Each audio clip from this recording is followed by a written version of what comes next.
Olá pessoal, comentando este livro aqui, A História entre a Filosofia e a Ciência, do José Carlos Reis. Agora falar do capítulo 1, que ele vai falar da escola positivista, dita positivista.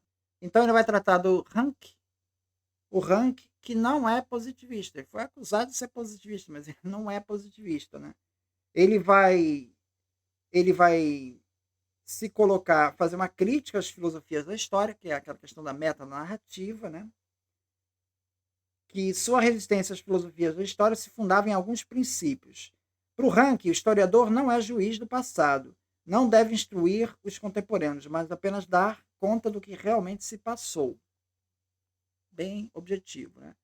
Não há nenhuma interdependência entre o historiador, sujeito do passado, e o seu objeto, os eventos históricos passados. O historiador seria capaz de escapar a todo condicionamento social, cultural, religioso, filosófico em sua relação com o objeto, procurando a neutralidade. Então, os fatos falam por si só, para o Rank. Tá? A história existe em si, objetivamente, e se oferece através dos documentos. Então, para o Rank, documentos é fundamental. E ele tem um papel importante nisso, de ser bem crítico no uso dos documentos. Né? A tarefa do historiador consiste em reunir o número significativo de fatos que são substâncias dadas através dos documentos purificados, restituídos à sua autenticidade externa e interna. Então ele reconhece que os documentos têm que ser purificados, né? Restituídos à sua autenticidade externa e interna, ou seja, ele vai fazer algum tipo de crítica textual nesse documento, não vai aceitar tudo que está escrito lá. Os fatos extraídos dos documentos rigorosamente criticados devem ser organizados em uma sequência cronológica na ordem de sua narrativa. Toda reflexão teórica é nociva, pois introduz a especulação filosófica, elementos a priori subjetivistas. Então, o historiador não cabe fazer essas metanarrativas, né? Ele tem que se ater ao que está no documento. A história e ciência pode atingir a objetividade e conhecer a verdade histórica objetiva, se o historiador observar as recomendações anteriores.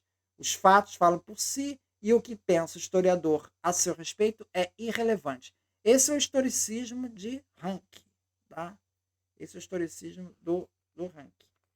Se qualificar como traços do espírito positivo dessa obra, o apego ao documento, aqui ele está falando, né?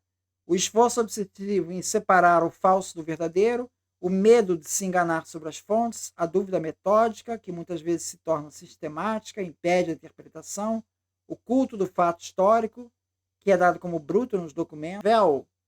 O caráter positivo dessa historiografia estaria nos três elementos que a constituem. O que caracteriza, então, positivismo, dessa escola positivista, dita positivista, né? O seu modelo de conhecimento objetivo, as ciências naturais. Esse é um ponto principal. Ele vai trazer, ele diz que vai trazer o método científico das ciências naturais e aplicar a história. Característica do positivismo. Querendo reduzir a distância que separa das ciências naturais da história, realiza apenas metade do caminho. Nas ciências naturais, o observador tem um conhecimento direto do seu objeto, enquanto o historiador só tem vestígios. Tá? Então não dá para fazer essa transposição direta. Né? 2. O seu ideal de conhecimento verdadeiro, da objetividade absoluta, conquistada pela imparcialidade, pela ausência de paixões ou de qualquer a priori, pela extração do fato em si. O historiador não constrói o fato, ele já o encontra nos documentos. Tá? Essa é outra característica aí do positivismo. Então, o historiador ele consegue se blindar do contexto social em que ele está. Né? E 3. A sua herança, a crítica textual e a sua exigência de rigor, de dúvida, de certeza, de verdade. Esses três elementos, para Chartier e Revel, teriam como resultado um conhecimento considerado positivo, uma imagem mais próxima possível daquela que teria dado a observação direta do fato do passado.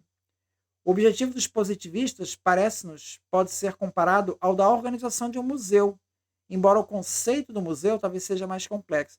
Porque no museu, o que você tem? Você tem os objetos, você tem um pequeno texto explicando, e você supõe que a pessoa que está visitando o museu, com base naquele descrição, ela será capaz de articular todo aquele conhecimento.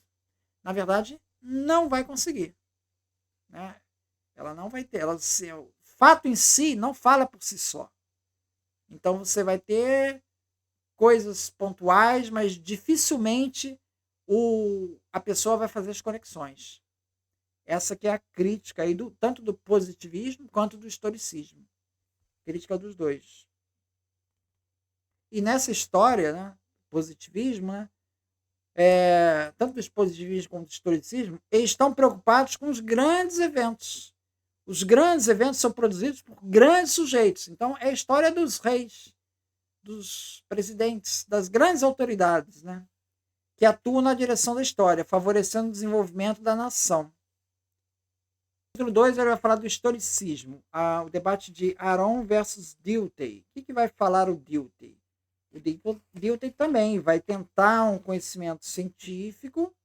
Dilthey foi um dos criadores do método hermenêutico, o método poético-científico, da reconstrução do vivido, que consiste em descobrir significações dos sinais exteriores, na interpretação de palavras, gestos e obras, em sua singularidade original.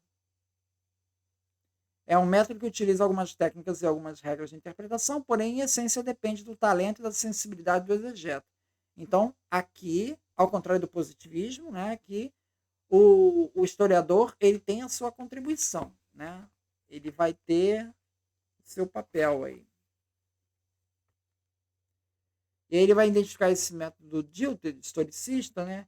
Filosofia crítica, né? O método da filosofia crítica não leva a verdades válidas para todos, mas ao relativismo. Como ele não trabalha com essa metanarrativa, né? Então ele vai se focar no fenômeno e vai analisar aquilo. Depois outro fenômeno, outro evento, analisa aquilo. Mas não há uma conexão necessariamente entre os dois, né? Então isso tende ao relativismo.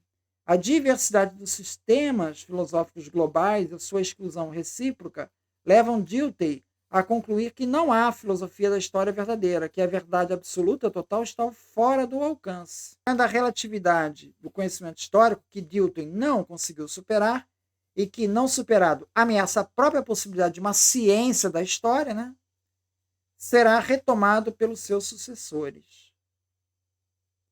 Então, é um problema que ele não vai conseguir resolver. Historicamente, o período... Aí ele vai falar do Aron, né? O historicismo, prossegue Aron, é uma crise da filosofia. Descobriu-se a impossibilidade de uma verdade filosófica e a impossibilidade de não filosofar. Historicamente, o período marca o fim das filosofias da história, evolucionistas, em direção à razão, e se define essencialmente pela substituição do mito do progresso pelo mito do devir. O movimento histórico é independente dos desígnios dos homens, sobretudo dos seus desígnios racionais ou morais. O futuro será outro, nem melhor nem pior. Então ele não trabalha com essa teleologia, né? Eu não sei o que será no futuro.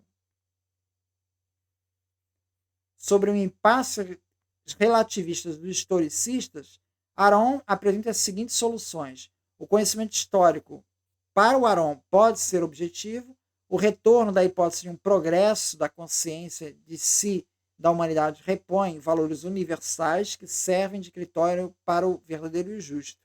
Quanto à objetividade possível no conhecimento histórico, ele considera que não se pode chegar a uma objetividade indiscutível, tal como na física, mas que se pode chegar a alguma universalidade dos enunciados históricos. Então não dá para chegar à mesma objetividade da ciência, mas alguma coisa é possível avançar. Então Aron ele é um defensor do progresso, tem essa ideia de continuidade, uma fio da meada ao longo da história, né? Aron considerava que os historicistas tinham degradado o processo histórico em um devir sem objetivo fixo. Toda época existindo por ela mesma, irredutível e solitária. Cada uma se daria um fim diferente, sem nenhum ponto comum com ligação, e a humanidade teria se dispersado. Então, Aron ele vai tentar recompor essa possibilidade de uma história que conecte essas coisas, né? Aron escapará também da historicidade, recuperando a velha supra-razão. Existiria uma supra-razão, né, para diferentes eventos, né? Critério da verdade e do justo, válido para todas as individualidades, libertando-as assim da dispersão, do ceticismo, do relativismo e reintegrando-as a um processo coletivo, pelo qual a humanidade se reconciliaria consigo mesmo. Então, o Arão ele tenta recompor essa perspectiva de ter alguma universalidade, né, para tentar responder à crítica ao historicismo que estava descambando de um relativismo muito grande. Muito obrigado, então.